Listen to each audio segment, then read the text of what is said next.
who took graphite. Now you know what graphite is. Graphite is what's in the pencil. Okay, that is graphite. Okay, we use graphite all our lives. Okay, so now everyone's doing everything on tablets and phones, but there was a time when actually people used pencils, okay, with erasers, but we still remember what a pencil is. Okay, that's graphite. What they did was that graphite was made up of a bunch of layers, okay, of graphene. Now they didn't know it was graphene, they just knew it was graphite. So what they did was, they said, let me see if we can just peel off the layers of the graphite. And so they started peeling off with Scotch tape. They actually put graphite, okay, just like took a pencil, piece of paper, and then they took Scotch tape. Okay, and then they took Scotch tape again, and again, and again, until they got down to the last layer of atoms, just carbon atoms. That's all they were. And then they realized that that material, the properties that it had, were unbelievable. And I say unbelievable. You saw what it did with the light bulb. Okay, it is the strongest, most electrical conductive, heat conductive material in the world. And because of that discovery, in 2010, those two physicists won the Nobel Prize for their discovery of graphene. And graphene is sweeping the world because people are realizing those properties that I just told you about, and it doesn't take a lot.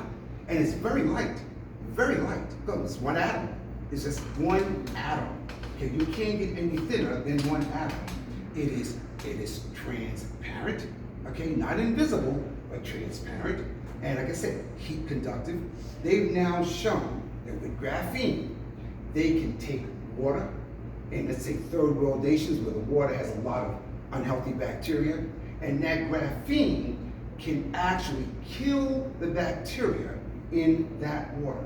So now you will have people around the world who before now could not drink that water, bathe in that water, will now be able to do it because someone came up with graphene membranes. It's just a membrane, they filter the water is clear. Okay, they also know with respect to the strength, in London, it took them no more than 48 hours to raise enough money to take graphene and put it into bulletproof vest, because graphene is that strong, okay, that they said, hey, there's no material stronger than graphene, okay? So we know its strength. Another aspect of it is absorbency effect. They now are going to be putting graphene in the asphalt. So when you're driving along the highway, what the graphene will do is help absorb that water off the road. Now, can you imagine the impact that's going to have on the safety of people around the world? Now, you're probably saying, well, how did these guys learn about graphene? I'm in America, I thought we know everything. Well, I started this by saying, who are the people who won the Nobel Prize? These physicists out of the UK. Okay, I attended, along with the CEO of this company, it was called the American Graphene Summit in Washington, D.C., May 21st and May 22nd of this year. The reason the summit was there, because the United States, of all your industrialized nations, is behind in graphene technology. At this meeting, there were people from all the other countries. Sri Lanka, that little island off of India, okay, is the second largest producers of graphene, okay? The United Kingdom, like I said, they actually have a graphene institute over there, okay? Bill Gates, Bill and Melinda Gates, who are concerned about health around the world, they gave money to these physicists to help them but to produce graphene condoms. And the reason being, what did I say, what did Raheem say? graphene is bacterial cycle. That particular material can actually cleave the cell wall of bacteria. So now you have a condom, okay, made of a material that is thin, conducts heat. So as far as the body temperature, because a lot of men will say they feel like they have a plastic bag, and the woman says it's so uncomfortable. So now you have something that's super thin, excellent conductor of heat, and bacterial cycle, and super strong. To me, that's perfect for a condom. And that's why Bill Gates gave his money to United Kingdom, even though he's here in this country, because he was well aware that the United States is behind, okay, in the technology related to graphene. They're using it on bicycle tires, car tires. They're getting many more years of usage of the tires because of the graphene. Again, a lot of this stuff I'm saying to you sounds, wow, I've never heard about that. Why? Where are we? If you were in the UK, you would know all about this. Okay, you'd be hearing about the police officers over there having these bulletproof vests made out of graphene. But hopefully, after that American summit, okay, because we were presenting in front of NASA and a lot of the other major government organizations to say, look, this is something we need to be jumping on. We need to be getting involved in what will be the material of the 21st century. It will have a greater impact to society around the world than plastic did. Now you can only imagine when plastic came into usage, how much it benefited society. The downfall with plastic is that plastic was artificial. Plastic does not degrade. Plastic is, and as you're hearing about the effect of plastic on the environment, they're not worried about that with graphene, okay? And plastic basically as a container, and plastic as something used to replace maybe wood, graphene is being used in so many places. Now, let's go back to the medicinal benefits, okay? Why some of the testimonials that you're hearing about graphene, why, or I should say the sanitary napkin, the graphene strip. Why? Okay, what graphene also does, okay, it emits, you saw the energy, okay? You saw a demonstration of the energy. This bulb didn't do anything to that graphene strip. That graphene strip did something to this bulb, which means this graphene strip has something that is active. Active. I don't care, you can come back tomorrow, next week, and put that on there and you'll still it. Because what graphene does, that energy actually goes into the vagina. And when it goes into the vagina, it does a lot of wonderful things. One, not something you can measure with a thermometer, but at a molecular level, it actually warms the vagina. And by doing that, it allows the blood vessels to expand. Okay, when you notice that when you put heat on, let's say your abdomen, you go back and look at it, it's red. Why is it red? Because the blood vessels dilated and the blood showed that, hey, we're in this area where the heat was. So what the graphene does, by allowing that heat to go into the vagina, it's increasing the size of the blood vessels. And what is traveled in blood vessels? Blood. What's traveled in blood? Oxygen. So oxygen is going to that area. And when oxygen goes to any area, what does it do? It improves the quality of that area. This is why people who have diabetes, okay, and we got a better handle on diabetes now than let's say we had, let's say 30 years ago, because 30 or 40 years ago, I'm sure all of us either had a neighbor or a relative that had a foot amputated or a leg amputated because of diabetes. And the reason that happened, the diabetic had poor circulation, okay, to those limbs, and poor circulation allowed bacteria to grow, and instead of dying of gangrene, they said, we need to amputate that extremity.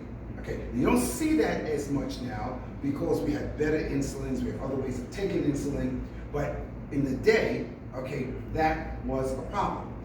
Lack of oxygen to those extremities. So now you have graphene, which is increasing oxygen to the vaginal area, which means the vagina itself now is healthier. Okay, now, not just the vagina, okay, because now you have the cervix and the uterus, you have the pelvis. So what does that mean? What is a cycle? A cycle is nothing more than when you slough off the lining of your uterus. And you slough off that lining because it's not needed. Okay, the whole purpose of that lining was to be prepared for that fertilized egg that came down the fallopian tube and landed. It was going to land on a nice cushion. Well, if that egg doesn't come down, the lining is like, well, I'm not needed, so I might as well leave. That's what a cycle is. It's nothing more than you sloughing that off. Now, it has to start preparing for the next egg. And so that is what you're doing. Well, guess what?